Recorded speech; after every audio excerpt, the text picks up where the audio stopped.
আরাত্রিক করে দেখাবে।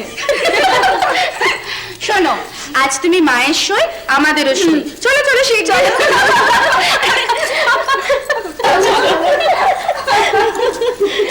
এই যে তোমরা এখানে। আচ্ছা ছোট বাবা কোথায়?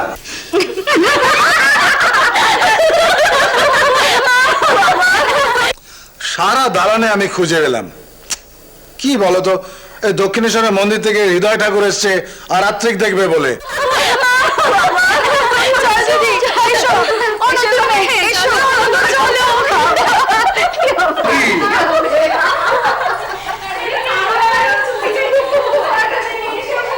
চলে গেল। আরে এরা তো দেখছি এদের রঙ্গ তামাশা নেই মশগুল। কিন্তু বাবা কোথায় গেলেন? সারাদিন তো মহিলা মহলে ছিলেন। না না, আপনি সেজবাবু আপনি এত চিন্তা করবেন না। ছোট মামা এদিক ওদিক কোথাও আছে, দেখবেন ঠিক সন্ধ্যা আরতির সময় ঠিক চলে আসবে। হ্যাঁ সে না হবে, কিন্তু এই দক্ষিণেশ্বরের মন্দির থেকে আমি যে সবাইকে আসতে বলেছিলাম, নেমন্তন্ন করেছিলাম আরাত্রিক দেখার জন্য। আসলে কি জানেন, ওই হলুধারী মামা আর শরীরটা খুব একটা ভালো নেই। তাছাড়া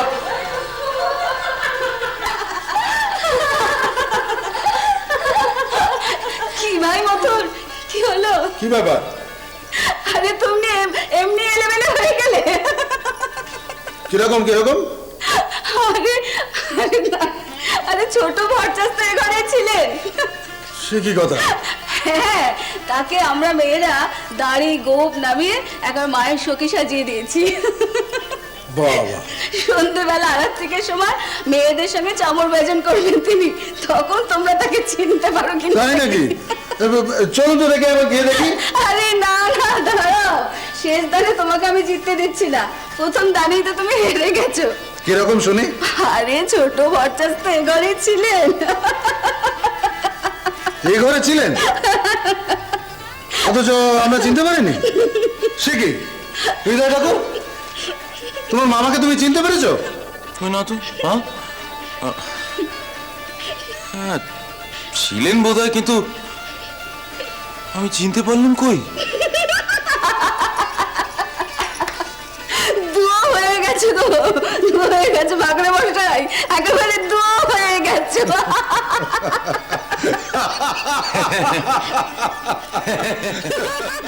এসব কি হচ্ছে?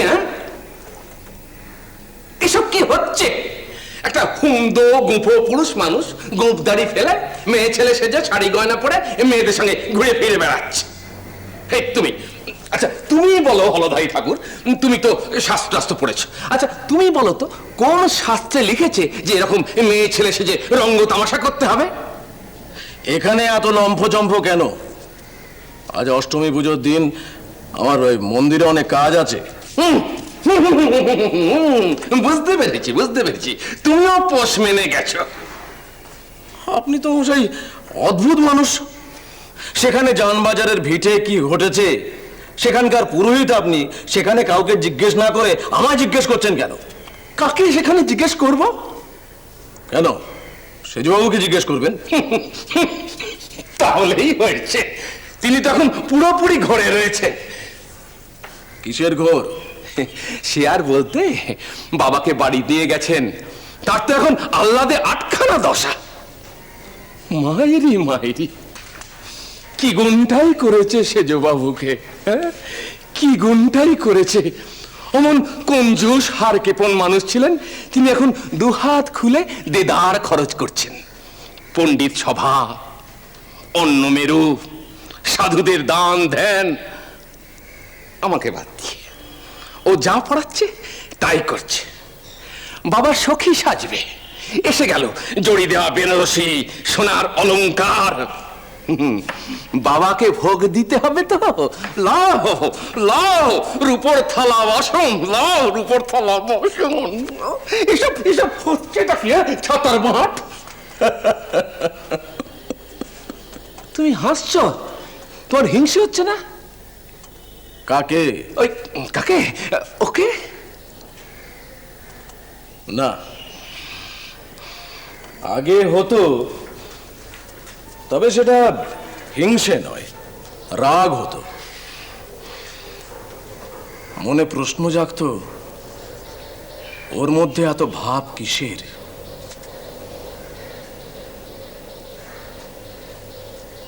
এখন আর জাগেন না,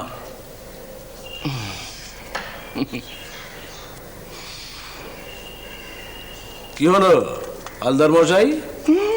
ভাবছি কি কাঁদবো নাকি কাঁদবো না।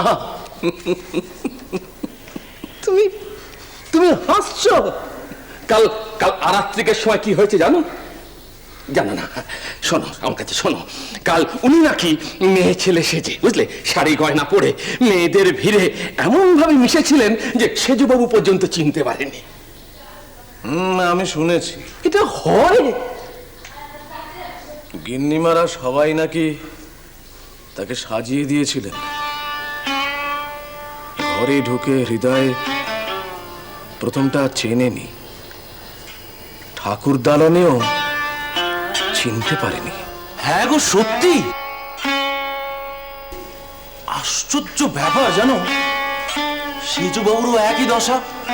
আরে যেমন নিখুঁত সাজ, তেমনি ওই চলন বলনের ভঙ্গি। কে বলবে যে আমাদের আমাদের ছোট মামা একজন পুরুষ মানুষ? আরে আমার কথা ছাড়ো, সেজবাবুর মতো দাপুটে মানুষও কেমন যেন নিয়ে গেল জানো। এই এই এতক্ষণে আসল কথাটা ঝেড়ে কাটলে। মানে এই এতক্ষণে আসল কথাটা ঝেড়ে কাটলে। মানে মানে বুঝিয়ে বলছি। বলি তোমার ঘরে কটা মাথা হয় যে তুমি চিনবে? সেজবাবুর তো ভক্তি ভাব, আর তোমার হলো গিয়ে খোসামুদে ভাব। খোসামুদে ভাব। এমন নিখুঁত সাজ, চলন বলনের ভঙ্গি।